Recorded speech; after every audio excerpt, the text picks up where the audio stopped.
Bugun men aytadigan ma'lumot 15 ming so'm olgan yoki shu miqdordagi pul tushumini kutayotgan odamlar uchun juda muhim. Chunki ko'pchilik pul kartaga tushgandan keyin ham endi hammasi joyida deb o'ylaydi.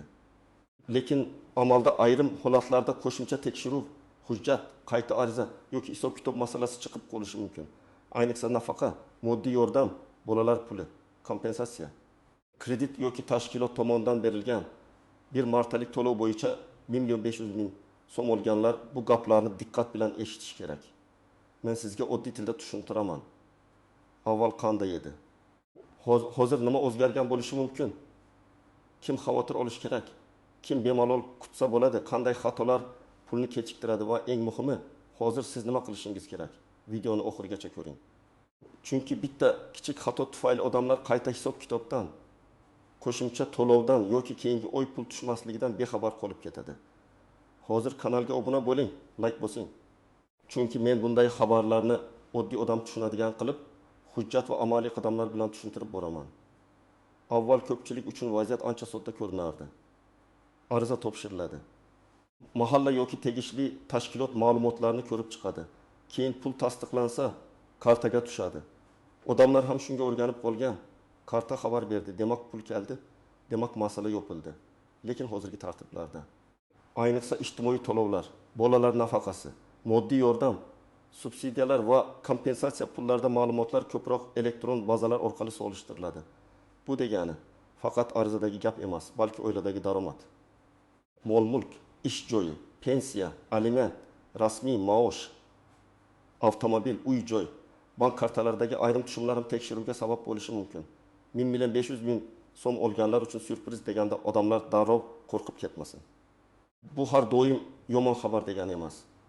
Ba'zan bu qo'shimcha to'lov, qayta hisoblash, navbatdagi oy uchun tasdiq yoki avval ushlanib qolgan summaning chiqarilishi bo'lishi mumkin. Lekin ba'zan buning aksi ham bo'ladi. Noto'g'ri hisoblangan pulni qaytarish talabi, hujjat yetishmasligi, oilaviy daromad qayta ko'rib chiqilishi yoki keyingi oy to'lov to'xtatilishi mumkin. Shuning uchun men doim aytaman, pul tushgani bilan ish tugamaydi. Uning sababi, davri, kim nomiga tushgani va qaysi qaror asosida berilgani aniqlanishi kerak. Oldin odamlar ko'proq og'zaki ma'lumotga tayanardi. Masalan, mahalladan aytishdi, tanishingizga tushibdi, guruhda yozishdi degan gaplar bilan xulosa qilishardi. Hozir esa har bir odam o'zining holatini alohida tekshirishi kerak. Chunki bir oilaga 1.500.000 so'm moddiy yordam sifatida berilgan bo'lsa, boshqa oilaga bola puli bo'yicha bir necha oy yig'ilib tushgan bo'lishi mumkin. Yana kimdadir bu ish joyidan berilgan rag'batlantirish, kimdadir kredit qaytimi, kimdadir davlat dasturi doirasida kompensatsiya bo'lishi mumkin. Miqdor bir xil bo'lsa ham, huquqiy mazmuni butunlay boshqa. Endi eng muhim savol, 1.500.000 so'm olgan odam nimani bilishi kerak? Birinchi navbatda bu pul qaysi manbadan kelganini aniqlash kerak. Bank ilovasida yoki SMS xabarda ko'pincha yuboruvchi nomi ko'rinadi. Agar ijtimoiy himoya, nafaqa, mahalla, budjet, kompensatsiya, ish haqi, qarz, kredit, subsidiya kabi yozuvlar bo'lsa, ularning har biri boshqa ma'noni bildiradi. Men amaliyotda ko'p ko'rganman. Odam pulni bolalar puli deb o'ylaydi. Aslida bu avvalgi ariza bo'yicha moddiy yordam bo'ladi. Yoki aksincha, moddiy yordam keldi deb o'ylaydi. Keyin bilsa bu bir necha oyga hisoblangan nafaqa bo'ladi. Kim xavotir olishi kerak? Birinchi navbatda oxirgi oylarda oilasining daromadi o'zgargan odamlar. Masalan, er yoki xotin yaqinda ishga kirgan bo'lsa, rasmiy maosh olishni boshlagan bo'lsa, pensiya yoki aliment tushayotgan bo'lsa, tadbirkorlik faoliyati ochilgan bo'lsa, bu ma'lumotlar keyingi tekshiruvlarda ko'rinishi mumkin. Agar siz 1.500.000 so'mni ijtimoiy yordam sifatida olgan bo'lsangiz, keyingi oy ham avtomatik tushadi deb o'ylamang. Har bir yordam turi bo'yicha muddat va shart bor. Ba'zisi bir martalik bo'ladi. Ba'zisi 6 oy yoki 12 oyga tasdiqlanadi. Ba'zisi esa oilaviy sharoit o'zgarsa qayta ko'rib chiqiladi. Masalan, birinchi holatni olaylik. Oilada 3 nafar farzand bor. Ona ishlamaydi, ota mavsumiy ish qiladi. Ariza topshirilgan paytda rasmiy daromad kam ko'ringan. Shu oilaga 1.500.000 so'm yordam tushdi. Agar bu pul bir martalik moddiy yordam bo'lsa, keyingi oy ham shu summa tushadi degan kafolat yo'q. Pulni doimiy daromad deb rejalashtirib yubordi. keyingi oy tushmaganda qarzga kirib qoladi. Shuning uchun men doim maslahat beraman, tushgan pulni avval turni aniqlang, keyin reja qiling. Ikkinchi holat. Ayol bolalar puli uchun ariza bergan, lekin birinchi oyda pul kechikkan. Keyin kartaga 1.500 ming so'm tushgan. Bu holatda summa bir oy emas, balki 2 yoki 3 oyga jamlangan bo'lishi mumkin. Masalan, har oy 500 ming so'mdan hisoblangan bo'lsa, 3 oy birga tushganda 1.500 ming so'm chiqadi. Bunday vaziyatda odam menga har oy 1.500 ming so'm tusharkan deb noto'g'ri xulosa qilsa, keyingi oy ancha kamroq pul tushganda tushunmovchilik bo'ladi. Demak, asosiy savol summa emas, hisoblangan davr. Uchinchi holat, nafaqa yoki moddiy yordam arizasida oiladagi odamlar soni noto'g'ri ko'rsatilgan bo'lishi mumkin. Masalan, bir farzand boshqa manzilda ro'yxatda, turmush o'rtog'i vaqtincha chetda ishlayapti yoki oilada yashamaydigan qarindosh propiskada turibdi. Elektron bazalarda bularning hammasi turlicha ko'rinadi. Natijada tizim bir payt boshqa ma'lumot chiqarishi mumkin. Avval pul tushadi, keyin qayta tekshiruvda aniqlik kiritish so'raladi. Bu yerda odam darrov qo'rqmasligi kerak, lekin beparvo ham bo'lmasligi kerak. Hujjatlarni tayyorlab, tegishli idoraga borib, mening holatim mana bunday deb tushuntirish kerak. 4-misol, odam bank kartasiga qarindoshidan pul olgan. Masalan, akasi 2.000 ming so'm yuborgan. Opasi 1.000 ming so'm yuborgan, yana kimdir 500 ming so'm o'tkazgan. Odam buni oddiy oilaviy yordam deb biladi. Lekin ayrim ijtimoiy to'lovlar bo'yicha daromadni baholashda kartadagi muntazam tushumlar savol tug'dirishi mumkin. Men bu yerda har qanday karta o'tkazmasi daromad deb olinadi demayman, chunki bu har bir tartib va tekshiruv mezoniga bog'liq. Lekin agar siz doimiy ravishda kattaroq pul o'tkazmalarini olib tursangiz, keyin nega arizam rad bo'ldi degan savol paydo bo'lishi mumkin. Shuning uchun oilaviy yordam, qarz, davolanish uchun yig'ilgan pul kabi tushumlar bo'lsa, iloji boricha izohli hujjat saqlang. Pulni kim yubordi? Nima uchun yubordi? Qarz bo'lsa oddiy tilxat bormi? Davolanish bo'lsa klinika hujjati bormi? Endi kim xavotir olmasligi mumkin? Agar siz pul manbasini aniq bilsangiz, arizangiz tasdiqlangan bo'lsa, hujjatlaringiz to'g'ri bo'lsa, oilaviy daromadingiz yashirilmagan bo'lsa, nimaga? Sizga kelgan 1.500 ming so'm belgilangan qaror yoki hisob kitobga mos bo'lsa, ortiqcha vahimaga hojat yo'q. Masalan, tashkilotingiz sizga mukofot puli berdi. Shartnomada yoki buyruqda bu ko'rsatilgan. Yoki davlat tomonidan belgilangan kompensatsiya ro'yxatida ismingiz bor. Yoki oldingi oy uchun kechikkan to'lov endi tushdi. Bunday holatda siz shunchaki to'lov tafsilotini saqlab qo'ying. SMSni o'chirmang, bank ilovasidan kvitantsiyani yuklab oling. Eng ko'p uchraydigan xato shuki, odamlar eshitgan gapni o'z holatiga darrov ko'chiradi. Qo'shnimga 1.500 ming tushibdi, demak menga ham tushadi. Yoki falon odamga qaytar deyishibdi. Demak, hammadan qaytarib olishadi degan fikr noto'g'ri. Ijtimoiy to'lovlarda oilaning tarkibi, bolalar yoshi, nogironlik holati, rasmiy daromad, yashash manzili, ariza sanasi, tasdiqlangan muddat, hatto hujjat topshirilgan kun ham ahamiyatli bo'lishi mumkin. Shuning uchun men har doim bitta narsani aytaman. Umumiy xabarni eshiting. Lekin qarorni faqat o'z hujjatingizga qarab qiling. Yana bir nozik masala bor. Ba'zan pul tushgani rasmiy tasdiq tugadi degan emas. Masalan, texnik sabab bilan to'lov amalga oshgan bo'lishi, keyin hujjatda nomuvofiqlik chiqqan bo'lishi mumkin. Bunday holatlar kam uchraydi, lekin imkonsiz emas. Agar sizga telefon qilib hujjat olib keling, arizani yangilang, ma'lumotni aniqlashtiring deyishsa, beparvo bo'lmang. Lekin shu bilan birga firibgarlardan ehtiyot bo'ling. Hech kimga karta raqamingizning to'liq ma'lumotlarini, SMS kodini, bank ilovasi parolini bermang. Rasmiy xodim sizdan SMS kod so'ramaydi. Agar kimdir 1.500 ming so'mingizni saqlab qolish uchun kodni ayting desa, bu xavfli signal. Istisnolardan biri shuki, ayrim to'lovlar oilaning daromadiga bog'liq bo'lmasligi mumkin. Masalan, ish joyi tomonidan berilgan mukofot, shartnoma bo'yicha to'lov, sud qarori asosidagi undirilgan pul, sug'urta to'lovi yoki oldindan to'langan xizmatning qaytarilgan summasi. Bular ijtimoiy yordamdan farq qiladi. Shuning uchun odamlar menga 1.500 ming tushdi. Endi ijtimoiy yordamim kesiladimi deb so'rashadi. Men javob beraman. Avvalo pulning manbasi va xarakterini aniqlang. Bir martalik qaytim bilan muntazam daromad bir xil baholanmasligi mumkin. Lekin buni isbotlash uchun sizda izoh va hujjat bo'lishi kerak. Yana bir muhim noziklik. Ariza topshirilgan paytdagi holat bilan hozirgi holat farq qilsa, buni yashirish yaramaydi. Masalan, ariza topshirganda ishsiz edingiz, 2 haftadan keyin ishga kirdingiz. Yoki turmush o'rtog'ingiz xorijdan qaytdi va rasmiy ish boshladi. Yoki oilaga yangi mulk rasmiylashtirildi. Bunday o'zgarishlar keyin baribir ko'rinishi mumkin. Agar siz o'z vaqtida tushuntirsangiz, masala tartibli hal bo'ladi. Agar yashirsangiz, keyin noto'g'ri ma'lumot bergan degan xulosa chiqishi ehtimoli paydo bo'ladi. Ba'zi odamlar pulni yechib olsa, masala yopiladi deb o'ylaydi. Bu ham noto'g'ri.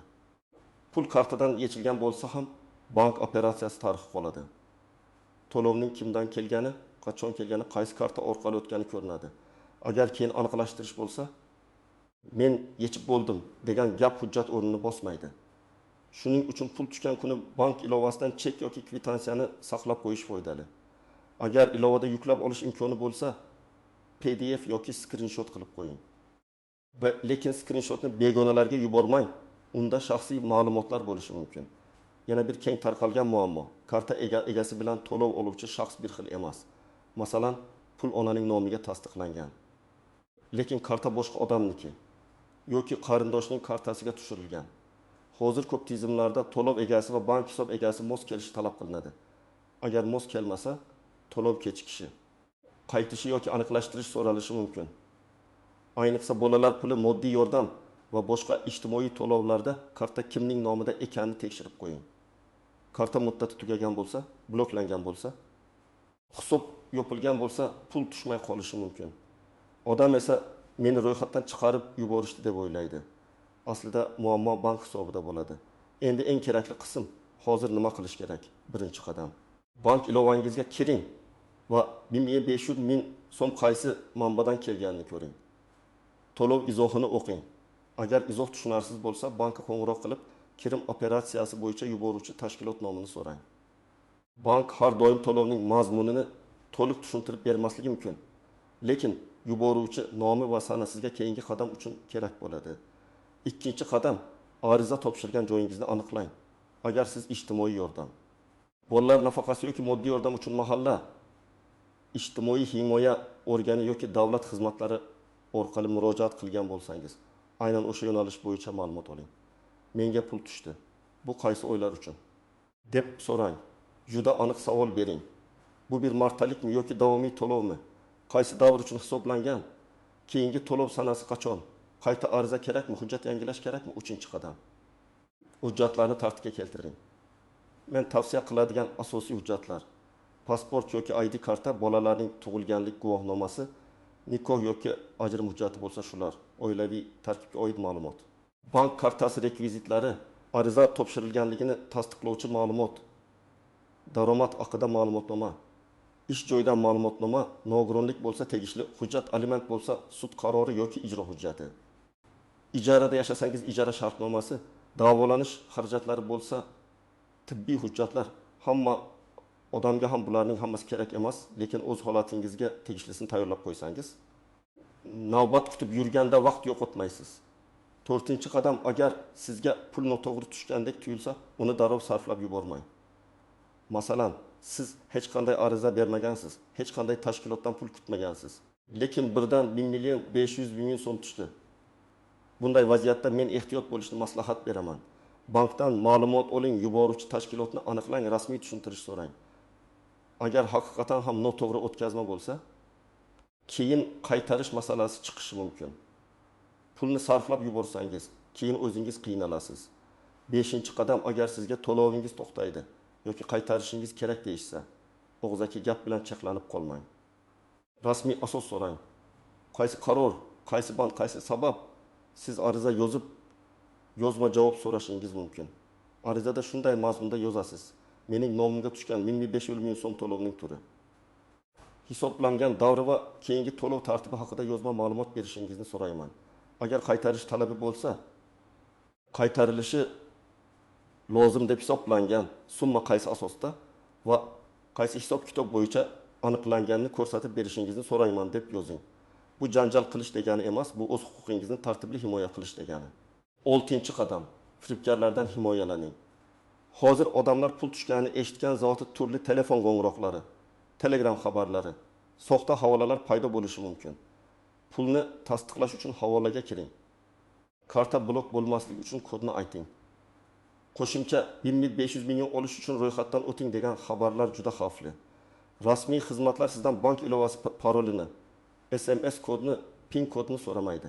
Havola kelgan bo'lsa, uning manbasini tekshirmasdan kirmang. Ayniqsa tezda bo'lsing, aks holda pul yo'qoladi degan shoshiltirish usuli firibgarlikda ko'p ishlatiladi. 7-qadam, oilangizdagi ma'lumotlarni yangilang. Agar manzilingiz o'zgargan bo'lsa, pasport ma'lumotlari yangilangan bo'lsa, kartangiz almashgan bo'lsa, farzandingiz yoshi bo'yicha to'lov sharti o'zgarayotgan bo'lsa, bularni vaqtida aniqlashtiring. Masalan, bola ma'lum yoshdan oshganda to'lov turi o'zgarishi yoki to'xtashi mumkin. Odamlar buni bilmay, nega pul kamaydi deb hayron qoladi. Sabab oddiy, oldingi hisob-kitob sharti tugagan bo'lishi mumkin. Barcha suhbat va murojaatlarni tartibli olib boring. Qachon bordingiz, kim bilan gaplashdingiz, nima deyishdi, qaysi hujjat so'raldi, qachon javob beriladi, bularni yozib qo'ying. Agar ariza topshirsangiz, kirim raqamini oling. Agar onlayn topshirsangiz, ariza raqamini saqlang. Bu oddiy ko'rinadi, lekin keyin muammo chiqsa, aynan shu ma'lumotlar sizni ortiqcha yugur-yugurdan saqlaydi. 9-qadam, pulni rejalashtiring. Agar 1.500.000 so'm bir martalik yordam bo'lsa, uni doimiy daromad sifatida sarflamang. Avval majburiy xarajatlarni ajrating. Oziq-ovqat, dori-darmon, kommunal to'lov, bolalarning zarur ehtiyoji. Qarz bo'lsa eng shoshilinch qismi. Agar keyingi oy ham tushishi aniq bo'lmasa, pulni to'liq maishiy xarajatlarga sarflab yuborish xavfli. Men ko'p oilalarda shuni ko'rganman. Bir martalik pul keladi. Odamlar uni bayramona sarflaydi. Keyin 2 hafta o'tib yana qarz so'rashga majbur bo'ladi. Yordamning maqsadi vaqtincha yengillik berish, lekin uni to'g'ri taqsimlamasangiz foydasi kamayadi. 10-qadam, o'zingizni boshqa odamlar bilan solishtirmang. Sizga 1.500.000 tushgan bo'lishi mumkin. Qo'shningizga 200.000 tushgan bo'lishi mumkin. Qarindoshingizga umuman tushmagan bo'lishi mumkin. Bu har doim adolatsizlik degani emas. Oilaviy tarkib, ariza sanasi, daromad, bolalar soni, to'lov turi, qaror muddati har xil bo'ladi. Agar siz nega unga tushdi, menga tushmadi deb bilmoqchi bo'lsangiz, eng to'g'ri yo'l rasmiy mezonlarni so'rash. Shunda siz emotsiya bilan emas, hujjat bilan gapirasiz. Men yana bir muhim narsani alohida ta'kidlayman. Agar siz haqiqatan muhtoj bo'lsangiz, ariza berishdan uyalmaslik kerak. Ko'p odamlar baribir bermaydi. Tanishsiz bo'lmaydi, hujjat ko'p deb o'tirib qoladi. Natijada olish mumkin bo'lgan yordamdan ham quruq qoladi. Hozir ko'p jarayonlar bosqichma-bosqich elektron tizimlar orqali tekshiriladi. To'g'ri hujjat, aniq ma'lumot bo'lsa, imkoniyat ko'proq bo'ladi. Lekin yolg'on ma'lumot berish, daromadni yashirish, boshqa odam kartasidan foydalanish, hujjatni noto'g'ri rasmiylashtirish keyin muammo tug'diradi. Agar sizning arizangiz rad etilgan bo'lsa, rad javobini ham o'rganing. Rad bo'ldi degan gap yetarli emas. Nega rad bo'ldi? Daromad yuqori ko'ringanmi? Oilaviy tarkib noto'g'rimi? Hujjat yetishmaganmi? Karta rekviziti xatomi? Ariza muddati tugaganmi? Masalan, bir odamning arizasi shunchaki bank kartasi faol bo'lmagani uchun to'xtab qolishi mumkin. U esa menga yordam berishmadi deb yuradi. Aslida karta yangilansa yoki rekvizit to'g'rilansa, masala hal bo'lishi mumkin. Demak, 1.500.000 so'm olganlar uchun eng asosiy gap shuki, pul tushganini ko'rib xursand bo'lish tabiiy, lekin uning manbasini, davrini, shartini va keyingi tartibini albatta aniqlang. Bu qo'shimcha imkoniyat ham bo'lishi mumkin. Aniqlashtirish talab qiladigan holat ham bo'lishi mumkin. Sizning vazifangiz vahimaga tushish emas, hujjat bilan harakat qilish. Men sizga aniq yo'lni aytdim. Bank ilovasidan to'lovini tekshiring. Yuboruvchini aniqlang. Ariza bergan joyingizdan qaysi davr uchun hisoblanganini so'rang. Hujjatlaringizni tayyorlang. SMS kod va parollarni hech kimga bermang. Kerak bo'lsa yozma javob talab qiling. Shunda siz o'zingizni ham, oilangizni ham keraksiz muammolardan himoya qilasiz. Sizda ham 1.500.000 so'm tushdimi yoki shunga o'xshash to'lov bo'yicha savolingiz bormi? Izohlarda yozing. Pul qaysi yo'nalish bo'yicha tushdi? Qaysi hududdansiz? Sizga nima deyishdi? Men keyingi videolarda eng ko'p berilayotgan savollarni alohida tushuntirib beraman. Videoga like bosing. Kanalga obuna bo'ling va yaqinlaringizga ham yuboring. Chunki bu ma'lumot aynan hozir ko'pchilikka kerak bo'lishi mumkin.